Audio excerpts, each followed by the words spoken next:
Hello guys, you have most welcome in our YouTube channel polytechnic guru. आज मैं आप लोगों को बताऊंगा कौन सा ब्रांच पॉलिटेक्निक में सबसे अच्छा होता है। यदि पॉलिटेक्निक एंट्रेंस आपका क्लियर हो गया है तो आप कौन सा ब्रांच सेलेक्ट करेंगे। मैं पांचों ब्रांच के बारे में आपको बताऊंगा, किस ब्रांच में आपको क्या होता है और कौन सा ब्रांच कर लेने से क्या फायदा होगा। उसके बाद आप खुद डिसीजन ले सकते हैं तो कौन सा ब्रांच हम पॉलिटेक्निक में लें। तो सबसे पहले मैं इलेक्ट्रिकल ब्रांच को लूंगा, क्योंकि मैंने भी इलेक्ट्रिकल ब्रांच से पॉलिटेक्निक किया था।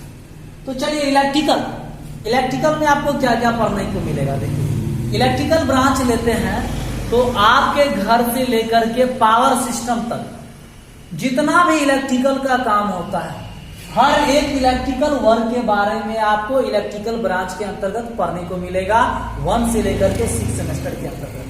चाहे आपके ट्रांसफार्मर के बारे में हो, एसी मोटर के बारे में हो, डीसी मोटर के बारे में हो, या इलेक्ट्रिक से जो आपका रेलवे चल रहा है, या किसी भी सिस्टम में आप इलेक्ट्रिक यूज कर रहे हैं, या जैसे मान लीजिए किसी बल्ब के बाद डिफरेंट टाइप्स ऑफ लाइट, ठीक है, हो के बारे में हो, या आपका ट्रांसमिशन लाइन गया हुआ है उसके बारे में हो, या डिफरेंट टाइप्स का गैजेट हो, ठीक है, इलेक्ट्रिकल, उसके बारे में हर एक चीज के बारे में जानकारी आपको इलेक्ट्रिकल इंजीनियरिंग करने से मिलेगा। इलेक्ट्रिकल ब्रांच करने के बाद आपको जॉब कहाँ मिलेगा? इसरो में, रेलवे में, पावर कॉर्पोरेशन में आपको मिल जाएगा, भेल में, सेल में, गेल में, डीआरडीओ में, ये सब आपको इलेक्ट्रिकल के द्वारा जॉब। अब चलते हैं सिविल ब्रांच। सिविल ब्रांच से आपको क्या फायदा है? यदि आप सिविल ब्रांच से पॉलिटेक्निक करते हैं तो खास करके वर्तमान में अभी सिविल इंजीनियर का सबसे ज्यादा डिमांड है, और सिविल ब्रांच से आप अच्छे से यदि इंजीनियरिंग करते हैं तो बहुत जल्दी आपको जॉब मिल जाएगा। सिविल से इंजीनियरिंग करने के बाद आपको, जैसे आप कोई बिल्डिंग कैसे बनती है उस बिल्डिंग के बारे में आपको A to Z नॉलेज मिल जाएगा। कोई ब्रिज कैसे बनती है, बड़ा बड़ा प्लांट कैसे बनता है, उन सब चीजों के बारे में आपको सिविल इंजीनियरिंग के। नेक्स्ट है कंप्यूटर साइंस।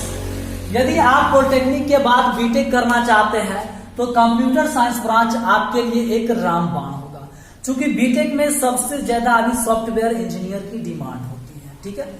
तो उसके लिए यदि आप पॉलिटेक्निक करते हैं कंप्यूटर साइंस से और उसके बाद आप बीटेक भी करना चाहते हैं कंप्यूटर साइंस से, तो पॉलिटेक्निक में आपको कंप्यूटर साइंस बहुत अच्छा ब्रांच है। लड़की के लिए खास करके बहुत अच्छा ब्रांच है कंप्यूटर साइंस।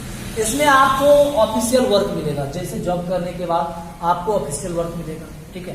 आप साइबर के बारे में बहुत सारा नॉलेज आपको मिलेगा। तो ये आपके लिए कंप्यूटर साइंस बहुत आम है। यदि आप बीटेक करते हैं तो पॉलिटेक्निक लेवल पे थोड़ा कम इसका जॉब है। नेक्स्ट है इलेक्ट्रॉनिक्स।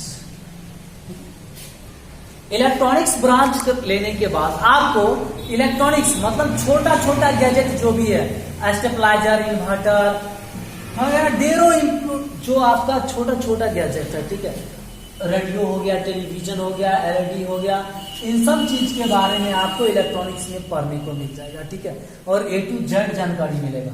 इलेक्ट्रॉनिक्स का भी मार्केट जॉब थोड़ा कम है, बट यदि आप स्किल्ड हो जाते हैं तो आराम से 30-40 हजार का महीना आप खुद का शॉप से कमा सकते हैं, उतनी अच्छा नॉलेज के बाद। नेक्स्ट है मैकेनिकल ब्रांच।